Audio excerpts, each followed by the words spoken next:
कि बिहार में जो है वो बंद है। जो मैं पीता हूँ ना ही मेरे टीम के लोग पीते हैं, वो बंद है। लेकिन जब भी सावन आता है तो ड्राइवर लोग को बहाना मिल जाता है कि गांजा भांग जब शिव जी पियले तो हम पियले तो खराब हो गए। लेकिन रास्ते में चलेगा तो ध्यान। शिव जी तो पूरा दुनिया में चले बने, ए लोग गांजा भांग पी के हम लोग के काज निकाल के कह देते हैं। तो गाड़ी लेके बढ़िया से जाई हो मोर डराई बरसा। ए राजा अब भाग सुनो राजा पी के गाजा तू गोरिया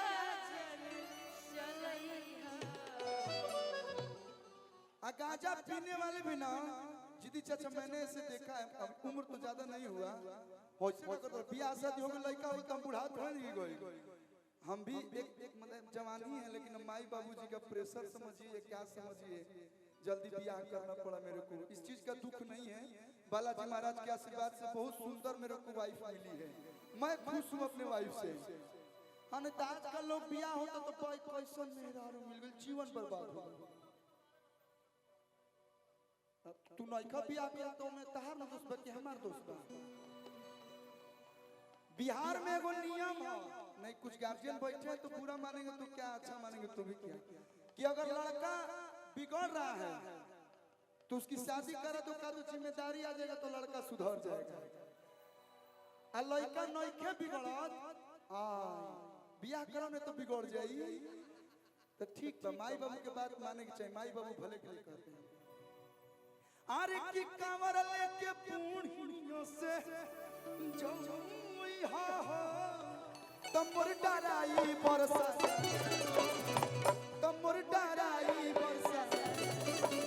देखिए ऐसे आप जो गा रही हैं, थोड़ा बहुत हल्का फुल्का झूमिएगा तो मुझे भी अच्छा लगेगा, आपको भी अच्छा। का भैया देखिए हल्का फुल्का झूम सकती है कोई, आपको आगे कमर रोकेगा नहीं है, मत नचे मत नचे, नचेंगे नहीं, झूम सकती है। अरे की गांजा पी के गाड़ी चलाई हो मोर डराई बरसा।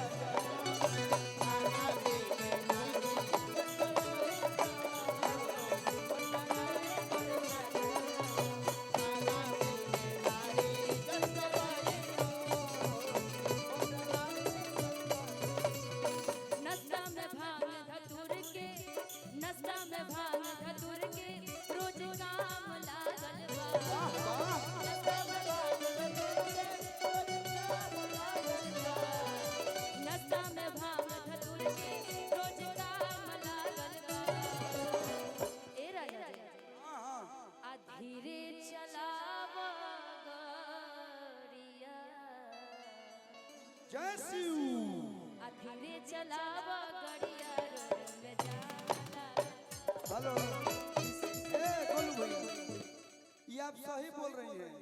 हम बक्सर से आ रहा है ना आधा घंटा में, लेकिन एजल हमरा बिहटल पटना में 1.5 घंटा लागेला।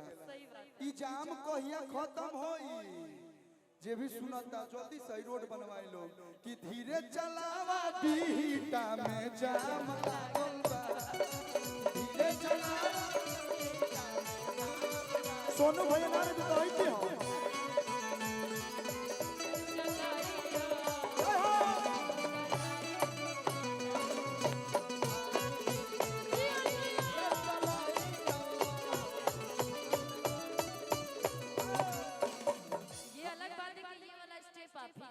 AR म्यूजिक का नहीं रहता तो मैं यहाँ टाइम से जो 10-15-20 मिनट लेट आया हूँ अपू बाबा, वो मैं पहले आ गया होता कि अरे चढ़ी जे नशा तो बिगड़ी दशा, माथा तो हर जो हुआ जाई। आजकल लोग कंसंट्रेट करने के लिए सिगरेट पीते हैं, ये सब बहाना है, ये मन का भ्रम है, बिल्कुल नहीं। वो कतना उड़ जाला उतना माई बाबू के लिए बचा के रखो कि चढ़ी जे नशा तो बिगड़ी दशा, माथा हर जो हुआ जाई। धरे के रहिया बिहिटा वाला, धरे के रहिया बिहिटा वाला, बक्सर वाला धरा जाई। धरे के रहिया बिहिटा वाला तो गाया वाला धरा जाई। धरे के रहिया बिहिटा वाला आरा वाला धरा जाई। नीके नीके देव घर पहुँचाई हो मोर डराई बर सजना। नीके नीके देव घर पहुँचाई हो मोर डराई। और सुनो निके निके देवघर कैसे पहुंचिएगा? कैसे? कलुआ के गाना तू बजाई हो। क्योंकि 18 साल से गावत नहीं, 18 साल में कितना भोले बाबा के भजन गइले बने, तो खाली कोलू जी के गाना बनाते हैं। वो औरत के भाव कि कलुआ के गाना तू बजाई हो तो मोर डराई मोर सजना, मोर सोनू सजना। पांडे जी का क्या भाव है?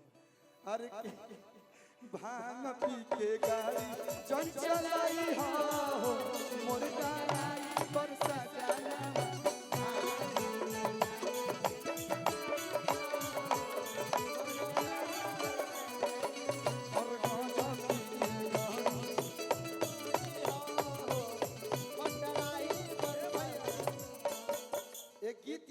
पारिवारिक गीत है क्योंकि यहाँ पे आदेश है कि आप फैमिली सॉन्ग गा सकते हैं कि रोजे रोजे के घरवा के शासन पिया। अच्छा किसकी शादी हो गई है यहाँ पे? एक दो नाई खेवल ना अंकित भैया की तरफ से बहुत सारा प्यारे मन से स्वागत अभिनंदन भैया के। ना किसी की नहीं हुई है इधर। देखिए आगे नहीं पूछेंगे क्योंकि आगे इसलिए ये लोग बैठे हैं क्योंकि इनकी शादी हो चुकी है। शादी के बाद लोग की किस्मत बदल जाती है, इन लोगों की किस्मत बदल चुकी है इसलिए लोग आगे बैठे हैं। जैसे आपकी बदल गई। ये टोन बोल रही है कि अच्छी बात बोल रही है, अभी हमको भी नहीं समझ में आ रहा है। दोनों समझ सकते हैं। आप लोग की तो नहीं हुई होगी, डॉक्टर बन जाइए तब बहुत पैसा लगा है। इन्हीं क्यों की शादी नहीं के भाई? देखिए पहले के जमाना रहे। मेरा भी नहीं हुआ है, मेरा भी नहीं हुआ है। अभी आप मंच पे हैं तो आप हमारी वाइफ हैं, हम आपके हस्बैंड हैं मंच के लिए। देखिए ऐसे बोल करके फिर मेरा रिश्ता मत कटवा दीजिए। ना ना ना मंच पे सब पता चल रहा है साफ साफ।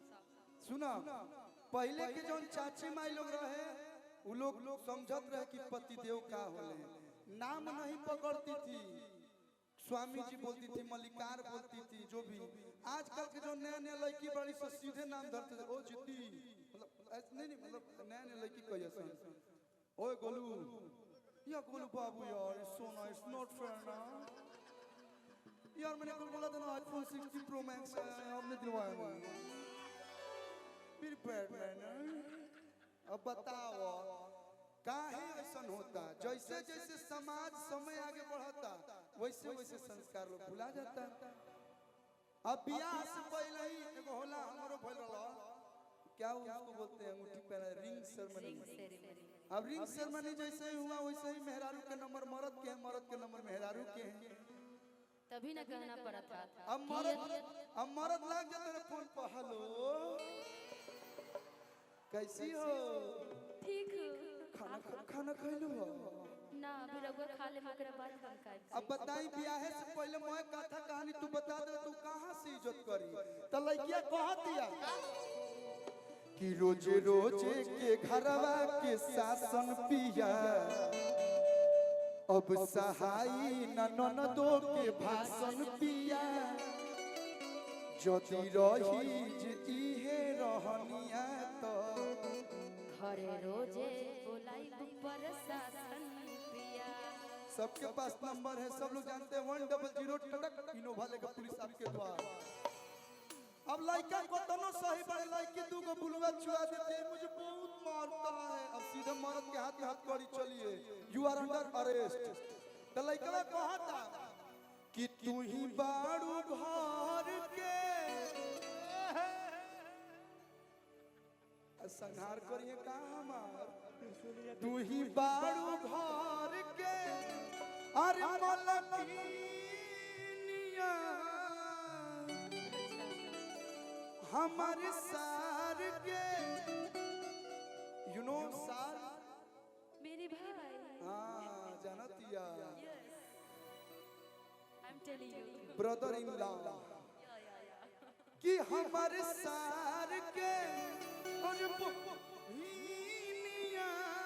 हो। बालाजी भगवान के मंदिर बन गइल बा, ए जे हॉस्पिटल बा, जमीन बहुत महंगा बा, 30-40 लाख रुपए कट्ठा चलते हो ये जन, और ही ज्यादा 50-60 लाख और ज्यादा करोड़ों का चल रहा है।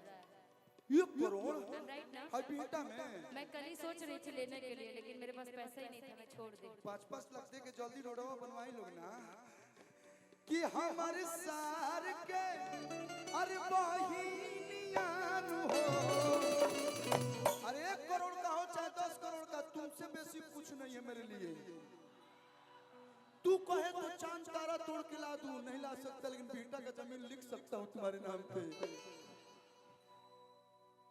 कि तोहरे नाम कदम बेटा के जमीनिया ना बना तू नहीं।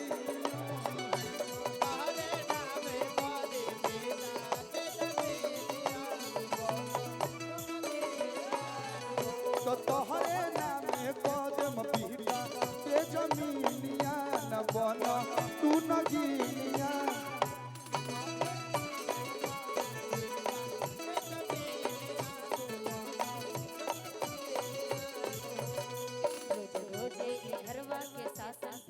अब सहाई ननदों के भाषण दिया, यदि रही जे इहे रहनिया हम बुलाई पर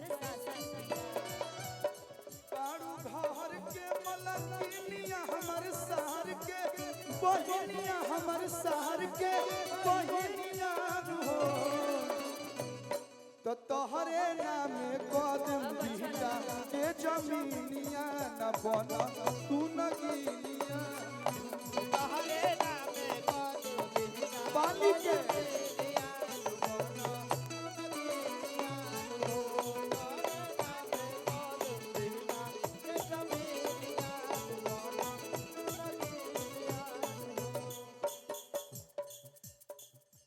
तेरी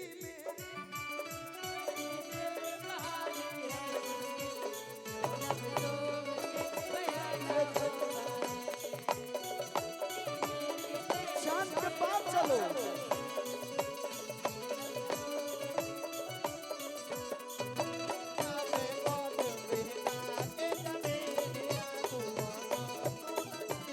हेलो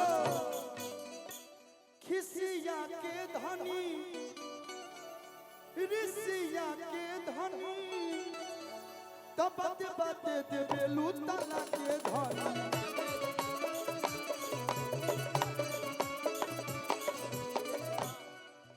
जाति बनी राजा तो हम नहीं हर तू संभाला अपन घर। सुनी घर के काका हमर माथा जला जोर बात लागेला जहर। आप मुझे छोड़ के जाओगे कैसे मैं रह पाऊंगा? तो मेरी बातों को माना करो ना। रे सजनी रे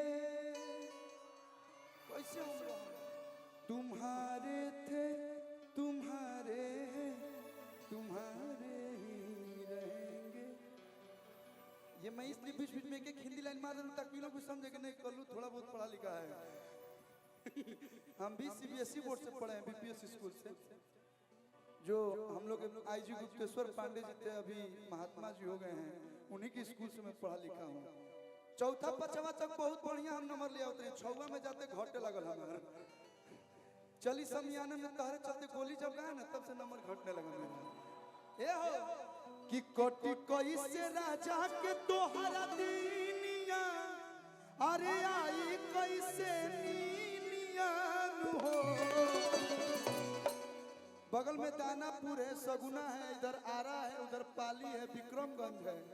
उनियो तू मंगबू तो हम दे दे कि तोहरे नामे कदम पटना के जमीनिया ना बन तू न कीनिया।